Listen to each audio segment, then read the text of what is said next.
Episode number 27 of the Hitters Meetings on Braves HipCoil. As per usual, I'm joined with my compadre, Ken Anderson. Coach, how the heck are you doing? Did you enjoy your All-Star break? I did.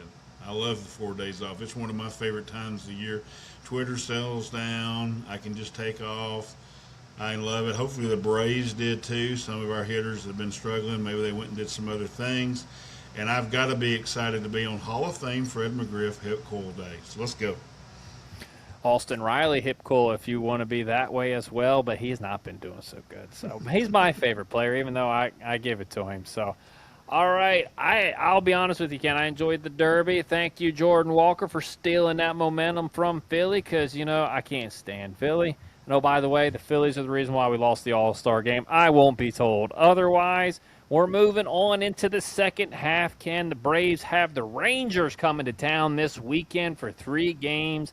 Game 1 is the former Brave legend, Cal Quantrill. What do you got on old Cal Quantrill, Ken? I didn't even know he's still in the league. No, he's a veteran guy. I mean, he's got a good splitter, fastball, sinker. He's got the repertoire. I mean, I literally did not realize he was with the Rangers. So I'm excited to see what you have to say about Mr. Cal. Yeah, he's kind of changed some stuff up compared to what he was doing the last time he was with Atlanta and in Miami last year. He still has sinker and cutter. He still has split. He's got the curveball and the four seam. That is his repertoire. He is going to the four seam a little bit more, and I think his sinker doesn't have as much movement on it. Those two kind of resemble each other now a little bit more than what they were in the past, so that's something to keep an eye on.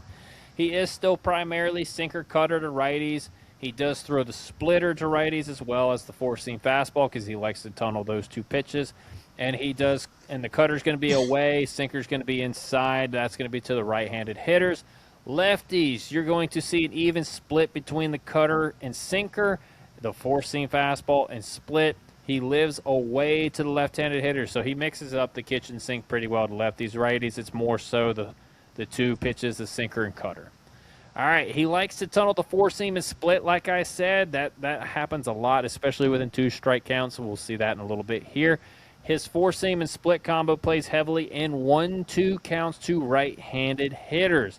He is also split heavy when he is ahead in the count to left-handed hitters. So keep that in mind. A lot of splits and four-seam fastball, so he's going to try to get you to chase the four-seamer, and if he doesn't get you to chase, he'll drop the split right on in there, or he'll throw the fastball at the top of the zone, and then the split comes in at the bottom of the zone to get you to chase on that. So, with that being said, our approach as right-handed hitters, we are going to hunt the sinker and cutter windows. For the sinker, we want the ball to start off of the plate away to the middle part of the plate, belly button high to high thigh. This does get tricky with 2 strikes because he can throw the splitter, so you might get a little chase happy with 2 strikes. You're just going to have to really lock in on your approach and on the pitches. The cutter, you want to start off of the plate at you inside to the middle part of the plate, belly button to high thigh, because his cutter does have drop to it. It's not just a straight sweeper action cutter. So with that being said, get the ball up in the strike zone. You may chase some four-seam fastballs above the zone, but you have the chance to do damage on those pitches because he doesn't have elite ride on the fastball. And we don't want to expand outside of the zone or below the zone because that's when weak contact is going to happen. But you have the chance to get on top of a high fastball with him. So keep your direction to right center field, and you should have a good day at the plate. Again, get the ball up, keep your direction going to right center field, hunt the 2 pitches because for the sinker cutter combo for the righties, it's almost a 75% chance he's going to throw one of those 2 pitches. So keep that in mind. Lefties, we are going to hunt the four-seam split window and the cutter. For the four-seam split window, we want the ball to start inner third to outer third, belly button to high thigh in height. The cutter, we want to start away off of the plate to the outer third, belly button to high thigh. Again, you're probably going to chase a little bit of the four-seam above the zone at times, but again, you still have a chance to do damage on that pitch because it is not an elite fastball. We do not want to expand the zone off of the plate or below the zone. Get the ball up and keep your direction going to the big part of the field. and you will have a very good day against Cal. He does not have an elite fastball. That's what we want to hunt. We want to get that pitch up in the zone because when you get him up in the zone, everything flattens out and he's a lot easier to hit. If you're starting to chase him below the zone or down in the zone, you're going to have a really long day at the plate, Ken. So that's what I got on Mr. Cal Quantrill. Do you have anything else? No, I actually like that because a lot of hitters approach the Cal has been that. I know that in the past, so that makes sense to go middle backside. I definitely always want to get a sinker ball pitcher up. So I think we can have success against Mr. Quantrill. And again, the split comes into play in 2 strike counts, especially with righties. It's one particular count where he really plays off the fastball and splitter combo, but otherwise sinker cutter. So again, it should be a guy that we should do extremely well against. It should be. Will it be? We'll see on Friday night. Moving on to game 2, Ken. It's an old nemesis from the Washington Nationals. Mackenzie Gore is roaming around Rangers territory now. What you got on old Mackenzie Gore? He scares me this weekend because he throws the curveball, and we're going to get our right-handed lineup, and I think we're ahead of Ronnie coming back. So a little nervous on what lineup we put out there. We're going to have the kid pitching in the game. We've seen him so much. We should be able to hit McKenzie. He's not, dominant, and to say he's going to blow the bat out of your hands. So, let's see if we can hit the curveball. He does. I mean, he's got good stuff, chat, but it's not electric stuff. It's not going to be like the guy we're going to face in Game 3, but we'll have to wait on that one here in just a second. So, getting back to old McKenzie, he has the fastball, the curveball, the sinker, the cutter, the slider, and the changeup. Righties, we are going to see fastball curveballs most of the time. You will also get a little bit of a dosage of the changeup and the cutter running in onto your hands so you don't get too far out over the plate. Lefties, you're going to see a lot of the four-seam fastball and slider. He will throw the sinker every once in a while to back you off the plate, and he might throw me a get-me-over curveball. Or if you're battling deep in the count, he might throw the curveball over there as well just to get you off of it. There are no patterns to either righties or lefties. He mixes his pitches extremely well. And when I tell you extremely well, it's like every single count looks like the exact same pie chart. He'll throw this pitch, this percentage, this pitch, this percentage, and nothing is over really 30 or 40%. He throws the entire kitchen sink, and he doesn't care what count it is in, so that makes him extremely tricky. So you really have to stick with your approach. Righties, our approach, we're going to hunt the four-seam fastball and changeup window. We're also hunting the hanging curveball. There's a reason why I like hunting the four-seam and changeup window. That is the hardest pitch to hit, in my opinion, is a changeup. When a guy runs a 95-mile-an-hour fastball at the top of the zone, and that's what you see, and then, oh, yeah, here comes the changeup down at the bottom of the zone, that is the toughest combination I've dealt with as a hitter. I can read spin. You don't really have spin on a changeup. It looks just like the fastball. It disguises really well. The curveball, you at least can see it pop out of the hand. You can at least see the spin and the break. That gives you a chance to lay off of it. Changeup is extremely tough, so that's why I really want to hunt that window as a righty, especially since the changeup is a good portion of what you will see. Not as much as the curveball, but you can pick the curveball up. So, for the four-seam fastball and changeup window, we want the ball to start at the belt to the high thigh, inner third to outer third of the plate. The curveball, we want to start off of the plate, away to the outer third and above the strike zone to the top of the strike zone. Get the ball up. Do not expand off of the plate or down in the zone. Keep your direction to the gaps. If you get the ball up on this guy, you're going to do extremely well because his out pitch, curveball. If you get it up, it's extremely easy to hit. Changeup. If you get it up, it's a batting practice fastball. And anybody in the big leagues can hit a fastball up if they're looking for it. So if you get your windows and your eyes up here and you lay off anything down in the zone, you're going to have a great day at the plate, right-handed hitters. Lefties, our approach. We're going to hunt the four-seam fastball and slider windows because that's like 80% of what he throws to you guys. So for the four-seamer, you want the ball to start at the belt to the high thigh, inside corner to the outer third. For the slider, you want the ball to start at you, inside off of the plate to the inner third, above the strike zone to the high thigh. Focus on getting the ball up and do not expand low or inside. Keep your direction to left center field. He is going to try to paint that fastball on the outside part of the plate to get you to chase on the slider. So you're going to really need to differentiate the fastball and slider. So you're looking in, your whole window is going to be kind of the same thing, right? You want the slider to come out a little bit higher, so you have to stay in on that pitch to make sure it breaks. If it doesn't break, then you got to get out of the way. If it starts down the middle and it looks like a fastball, but at the last second it starts breaking away, you got to take that pitch because it's going to be a ball. So we have a big window and a big gap for a pitch that we can hit, but you got to stay in on every single pitch because if you just try to get pull happy on this guy, he's going to eat you up. So really keep your direction left center field, and you're going to have a really good time against this guy. He doesn't have anything that you guys cannot hit. That is what I got on Mr. Mackenzie Gore, Ken. You got anything else on him? No, that's a good way to hit him. You got to go the other way on him and protect the outside.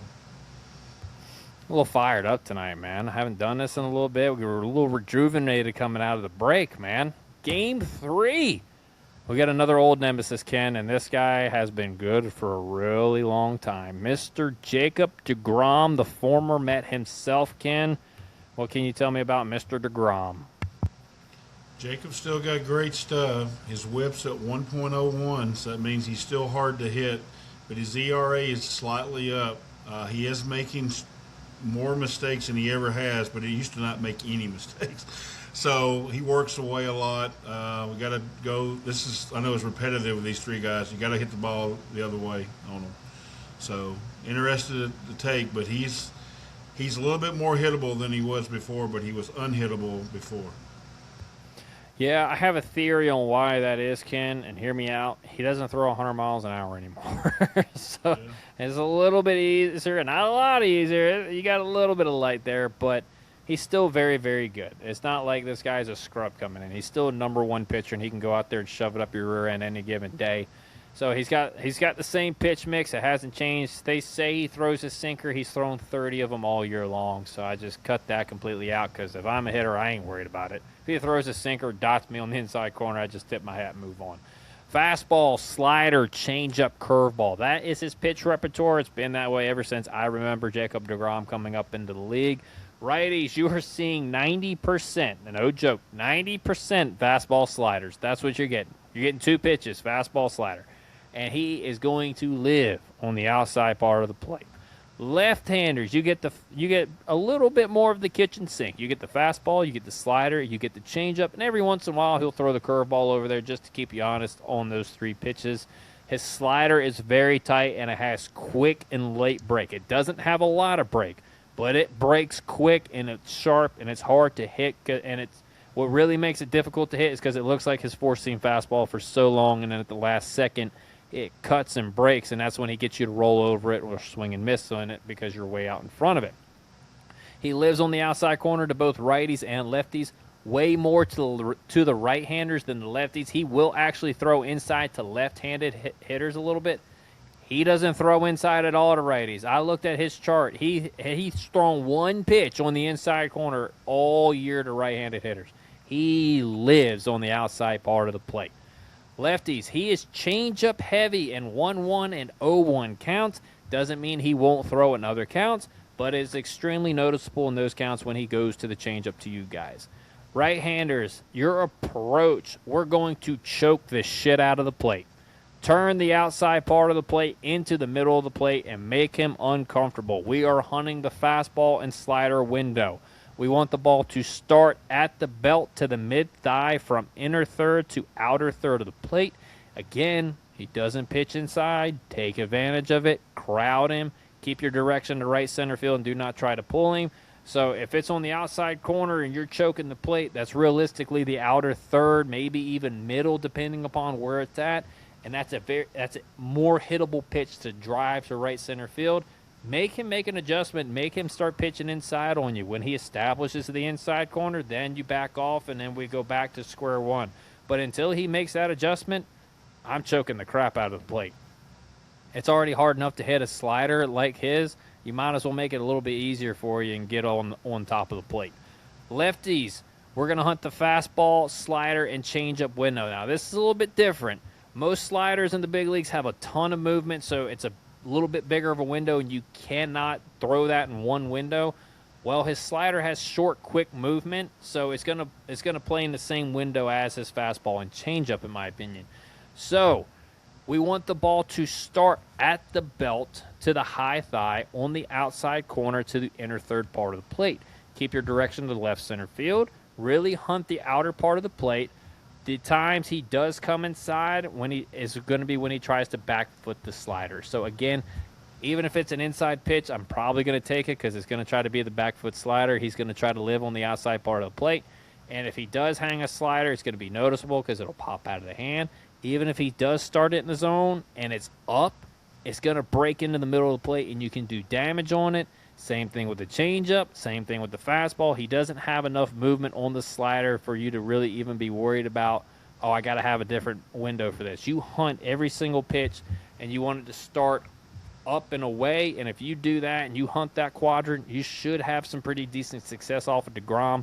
Now listen, if he's painting, and if he's dotting corners, up, down, in, out, it's going to be a long day. But if he's not and you're able to execute your game plan, you should have a good day against him.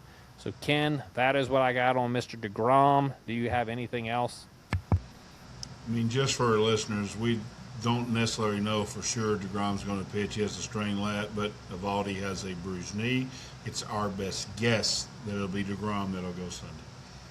And I will say this as well. C.J. Nikowski did put it out on the Braves Vision stuff that Jacob DeGrom was slated for Game 3, so that is what we're going with. If it changes, it changes. Now, we can't control any of that. But him and Eovaldi are pretty similar, so we'll see how they go. They may throw Kumar Rocker as well. We don't really know for Game 3, but we're going with DeGrom. All right, Ken, we're headed to the bullpen. Kind of an area of struggle for the Rangers. But they do have a couple of decent arms. One of them, the lefty, he's really nice. I didn't realize how good this kid was until I looked at his stuff. But that's who we're going to start with. Jacob Latz. That's the left-handed out of the bullpen. What you got on that young lad? He's an all-star for a reason. I said this on the series preview. They're in first place. That probably means they're back into the bullpen. Their last two guys were good. These two are. He has the scary pitch for me. He throws a curveball. And I always get scared when a guy throws a curveball. He has a really good fastball. He has a really good IVB. So he'll be tough. You know, Maddie and Drake and Ozzie have seen this guy 100 times. So hopefully they'll have good swings against him because that's the window he's going to come in and pitch. Yep, they're going to pray that he lines up. I think he might even close if that window comes up in the ninth inning. I wouldn't be a bit surprised just because that dude, he's hard to hit, especially against lefties. So, let's go over his repertoire. His fastball, he's got a four-seamer, he's got a slider, he's got a changeup, and he's got a curveball. The four-seam fastball has 19 inches of induced vertical break. So it rides through the zone very well, as you saw Lawrence Butler struggle with that on that ugly swing and miss. All right, so his fastball changeup with occasional slider and curveball to right-handed hitters. Lefties, you're going to see fastball, slider. That's all you get. He literally throws nothing else but fastballs and sliders to you.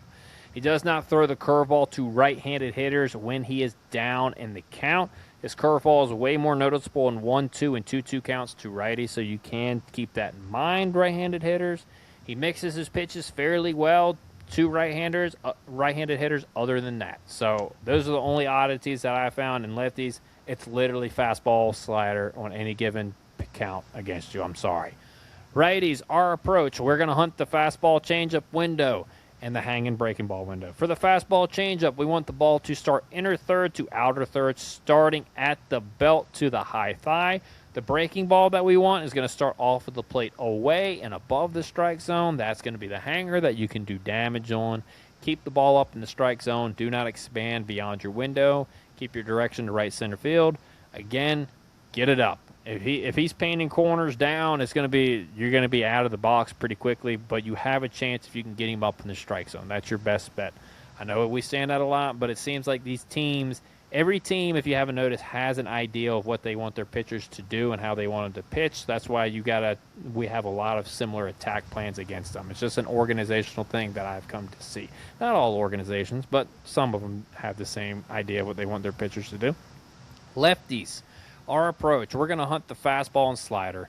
The slider we want to start at us inside off of the plate to the inner third and above the strike zone to the belt. Anything that starts farther away than that and breaks away, take it. The fastball we want to start inner third to outer third belt to high thigh.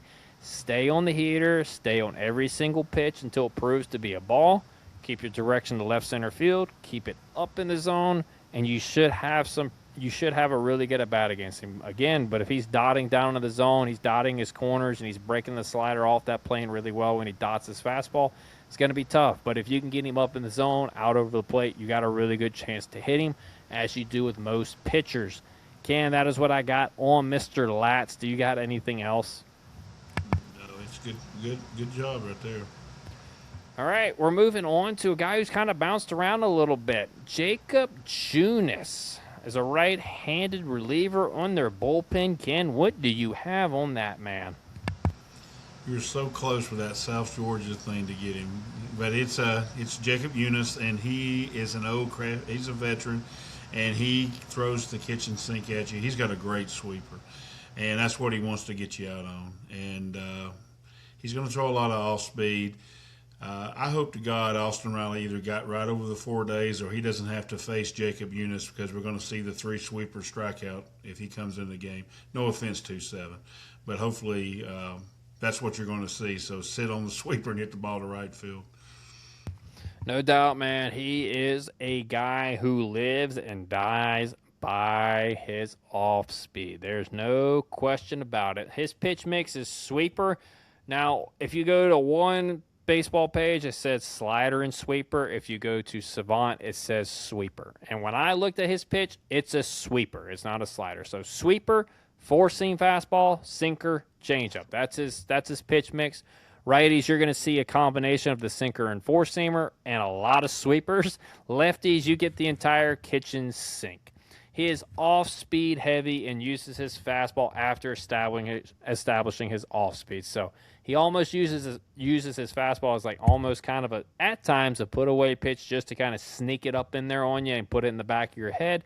And that's either going to get you out or he's going to set up his sweeper or something else later in the count. So he uses his fastball as a sneak attack more than anything else. He will throw fastballs to right-handed hitters when he's down in the count, 2-0, 3-0, 2-1, 3-1. He will throw the heater then. That's the one oddity that I did find. This is a guy that you can sit off speed on until you get to 2 strikes, because he throws a ton of it. So don't be scared if you want to sit on it, to sit on it. But again, keep in mind, if you're right-handed and you're ahead in the count, you might want to sit on the fastball. He hasn't thrown a breaking ball when behind in the count all year, so keep that in mind. Righties, our approach, we're going to hunt the 4-seam and sinker window as well as the sweeper window. For the 4-seam and sinker, we want the ball to start on the outer third to the middle part of the plate. So it's a small section, belt to high thigh. If the ball starts in this window and breaks away, take it. For the sweeper, we want the ball to start at us on inside off of the plate to the middle part of the plate, above the zone to the high thigh. Again, keep your direction to right center field. Don't expand your zone away or down. Keep him in the zone and keep him elevated. The reason why the fastball window is so tight is because you can have the sweeper on that same plane going away, or you can have the sinker that starts on that window and run in on you, so you don't have much leeway. You got to keep it really tight where you want it. The sweeper, however, it can start at you and break right over the middle of the plate, and you can get to that pitch and hit it out of the ballpark. So really narrow window for the fastball, but you got a wide range with the sweeper, and that's going to be the pitch that he's probably going to try to throw majority of the time anyway, so you got a wide range. So pick which window you want. If I'm a hitter, though, I'm probably going to sit off speed early. When I get down to 2 strikes, I'll be ready for the fastball and be adjustable to the off speed. Lefties, you're going to hunt the 4-seam, sinker, and changeup window. And, of course, we can't leave out the hanging breaking ball. So for the 4-seam, sinker, and changeup, we want the ball to start inner third to outer third, belt to high thigh. The only sweeper we want to swing at is going to be the one that starts away off of the plate to the outside corner. Is going to start above the zone or at the top of the strike zone. That's going to be the hanger that you can do damage on. Again, don't expand your zone low or inside. Keep him in the zone. He's going to want to try to pound you away. So make sure you look that way. Try to drive to left center field. And you should have a pretty good at bat against him. Not going to say you're going to do damage, but if you get him up in the strike zone with a sweeper and with a flat fastball, you got a really good chance to do some damage, even with a changeup. So, Ken, that's what I got on Jacob Eunice. You got anything else on him? He's a former starter, so he can throw multiple innings. So we got to remember that too as the game goes on. So it's funny reliever. You kind of want to get his pitch count up, so make sure you throw at strikes. Absolutely. Keep him in the zone, get his pitch count up, because also that affects the next day. So it doesn't matter what reliever comes in. Make sure they're throwing strikes. Don't chase. Don't expand them. They're pitching. It's already hard enough to hit really good major league pitching, so don't make it any easier for them. On that note, Ken, series prediction. Do we win? Do we lose? Do we sweep? What you got? I think we're going to win 2 out of 3. I'm worried about the middle game, and it's nothing to do with Owen. It's more McKenzie, and I worry about our attack against him. I know Jacob DeGrom's going in Game 3, but with that said, the one big advantage we have on most teams, and definitely here, is our bullpen is better than their bullpen. So we'll see how it goes. I'm going to go 2 out of 3. All right, Ken. I'm going to surprise you. We're sweeping. I like it. I like the Game 1 matchup. Look, Chris Sale's Chris Sale. It's hard not to like that matchup with whoever they got going. Mackenzie Gore and Owen Murphy, I think it's going to go one of 2 ways. Owen's going to shove for about 5 innings, and we go to the bullpen, and we can scrap a little bit across Mackenzie Gore. Or Gore shoves it up our rear ends for 8 innings, and we cry going home. So I'm going to think positive. I think, look, DeGrom has owned us in the past, but we faced Jacob Mizorowski, and we beat him. And that used to be Jacob DeGrom back in the day before he got hurt. Jacob's got good stuff. It's nothing that we can't handle. We've seen better pitching than DeGrom all year. So I do like our chances against DeGrom. And for whatever reason, Ken, we do play pretty well against elite pitching. If I'm not mistaken, I'm sure there's stats out there somewhere. But it seems like we play better against really good pitching. So I do like us in that matchup as well, even though Grant Holmes is going. The Texas Rangers offense is kind of meh. Their whole team's just kind of meh, but the American League's kind of meh, so they're good in the American League. So I like us in this series. I think we sweep. I'm going to be positive. We'll see if they keep me positive throughout the second half or not, Ken. But I don't have anything else, buddy. Do you before we get out of here? Oh, picks to click. Give me your pick to click. Real quick, though, yes, we hit Jacob Mizorowski 1, and we lost to Matthew Liberatore twice, which is going to haunt me the rest of the year. With that said, my pick to click is the one guy that can hit the outside pitch into right now. He got a little pull happy on the last road trip. He had a bad road trip. 4 days off. I watched him, follow him on Instagram, a lot of picture with the kids. He was having a good time, went home. Mauricio Dubon is going to be back to hitting the ball to right field, and that's what you got to do against these 3 guys. I'll go Mauricio will have a big series. I'm going Matty Daddy. Matt Olson's going to have a nice series. I know he had the big home run a few years ago against DeGrom. He's just been hitting lefties pretty well. He just stays in on them well. He doesn't get too pull happy. I think he's going to have a really big series for Atlanta. Not saying that nobody else will, but I'm going Matt Olson this one. I haven't picked Matty O in a while, so I'm going Matt Olson. And with that, chat, I got nothing else. Ken, do you have anything else? I mean, we sweep them. We're in good shape because both me and you think the Phillies are going to lose 2 out of 3 this weekend to the Mets, and they've already lost Game 1, and Nolan McLean is still to come. So I'm for it. I sweep them with 2 games on the Phils. Just a little bit more on the Phillies. They don't have either of their 2 stud pitchers going this weekend. They're both on the shelf. Not saying IL, but they're going probably a later series. And also, they got to face Sean Manaea, the little crafty lefty who throws from a sidearm angle, and they got their 3 biggest bats are left-handed, and that's not going to be an easy ride for them. So, you know what, Philly? I don't feel bad for you at all. You go have fun with that. New York, beat the crap out of them for the next 2 days, please. With that being said, we're out of here until the next hitters meeting, chat. See ya. You know what, boys? you guys are going to be world champions for the rest of your life.